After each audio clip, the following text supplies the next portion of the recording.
The awareness of the call for necessity is laid upon me. Yes, woe is me if I do not preach the gospel. 1 Corinthians 9:16.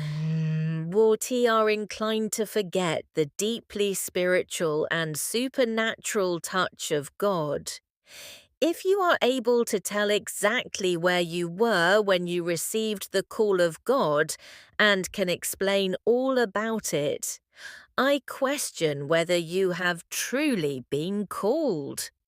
The call of God does not come like that. It is much more supernatural. The realization of the call in a person's life may come like a clap of thunder, or it may dawn gradually. But however quickly or slowly this awareness comes, it is always accompanied with an undercurrent of the supernatural something that is inexpressible and produces a glow. At any moment, the sudden awareness of this incalculable, supernatural, surprising call that has taken hold of your life may break through, "I chose you." John 15:16. The call of God has nothing to do with salvation and sanctification. You are not called to preach the gospel because you are sanctified. The call to preach the gospel is infinitely different. Paul describes it as a compulsion that was placed upon him.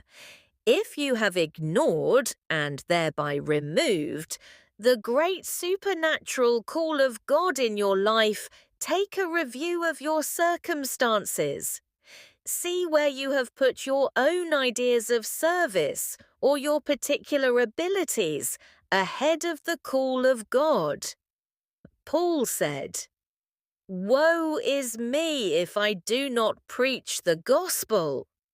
He had become aware of the call of God, and his compulsion to preach the gospel was so strong that nothing else was any longer even a competitor for his strength. If a man or woman is called of God, it doesn't matter how difficult the circumstances may be. God orchestrates every force at work for his purpose in the end. If you will agree with God's purpose, he will bring not only your conscious level, but also all the deeper levels of your life, which you yourself cannot reach, into perfect harmony.